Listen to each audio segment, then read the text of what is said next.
جب بغداد کے حاکم معتصم باللہ کو قرآن کا حکم بھول گیا تھا تو منگول حاکم ہلاکو خان نے یاد کرا دی۔ وہ مسلمان جسے اس کا دین گھوڑے پالنے اور ہتھیار بنانے کا حکم دیتا ہے۔ جب امریکی صدر ٹرمپ نے سعودی حکومت کو جتلایا کہ تمہاری حکومت امریکی تحفظ کے بغیر 2 ہفتے تک بھی نہیں چل سکتی، انہی دنوں میں سعودیہ میں ایک اونٹ کو 16 ملین ریال کے سونا کے تاجوں کے ساتھ سجایا گیا تھا۔ اسلام کا کتنا عبرت ناک منظر تھا جب معتصم باللہ اپنی زنجیروں اور بیڑیوں میں جکڑا کر چنگیز خان کے پوتے ہلاکو خان کے سامنے کھڑا کیا گیا تھا۔ کھانے کا وقت آیا تو ہلاکو خان نے خود سادہ برتن میں کھانا کھایا اور خلیفہ کے سامنے سونے کی تشتریوں میں ہیرے اور جواہرات رکھ دیے۔ پھر معتصم سے کہا، کھاؤ، پیٹ بھر کر کھاؤ، جو سونا چاندی تم اکٹھا کرتے تھے تم وہ کھاؤ۔ بغداد کا بادشاہ بیچارگی اور بے بسی کی تصویر بنا کھڑا رہا اور بولا کہ سونا میں کیسے کھاؤں؟ ہلاکو نے برجستہ کہا، پھر تم نے یہ سونا اور چاندی کیوں جمع کیا؟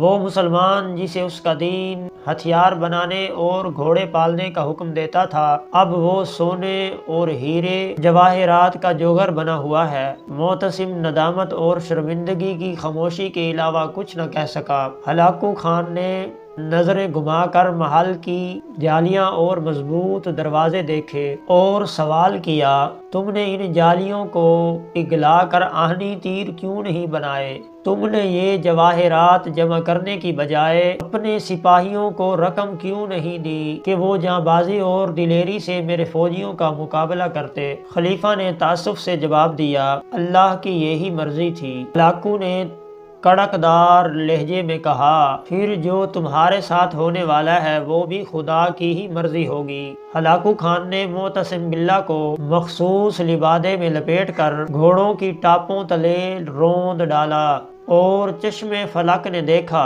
کہ اس نے بغداد کو قبرستان بنا ڈالا۔ ہلاکو نے کہا، آج میں نے بغداد کو صفحہ ہستی سے مٹا ڈالا ہے اور اب دنیا کی کوئی طاقت اسے پہلے والا بغداد نہیں بنا سکتی۔ اور ایسا ہی ہوا۔ تاریخ تو فتوحات گنتی ہے، محل، لباس، ہیرے جواہرات اور انواع و اقسام کے لذیذ قسم کے کھانے نہیں۔ رسول اکرم صلی اللہ علیہ وآلہ وسلم کے گھر میں کھانے کو کچھ نہیں ہوتا تھا مگر آپ کی دیواروں پر تلواریں ضرور لٹکی ہوئی ہوتی تھیں۔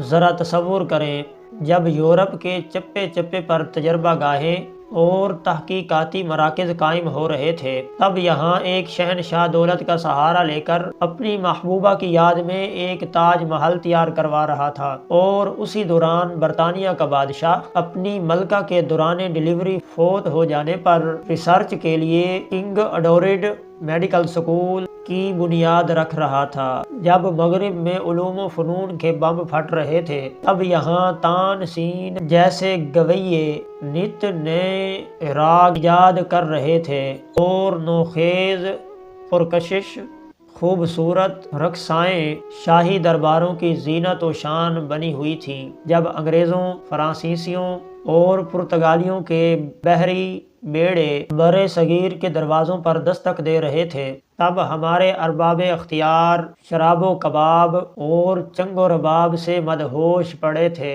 تاریخ کو اس بات سے کوئی غرض نہیں ہوتی کہ حکمرانوں کی تجوریاں خالی ہیں یا بھری ہوئی ہیں، شہنشاہوں کے تاجوں میں ہیرے جواہرات ہیں یا نہیں ہیں، دربار میں خوشامدیوں، طبلہ نوازوں، وظیفہ خوار شاعروں اور جی حضور کا جھرمٹ ہے یا نہیں۔ تاریخ کو صرف کامیابیوں سے غرض ہوتی ہے اور تاریخ کبھی عذر قبول نہیں کرتی۔ یاد رکھیں، جن کو آج بھی دولت سے لگاؤ اور طاغوت کی غلامی کا چسکا ہے، ان کا حال خلیفہ معتصم باللہ کے حال کے سوا کچھ نہیں ہوگا۔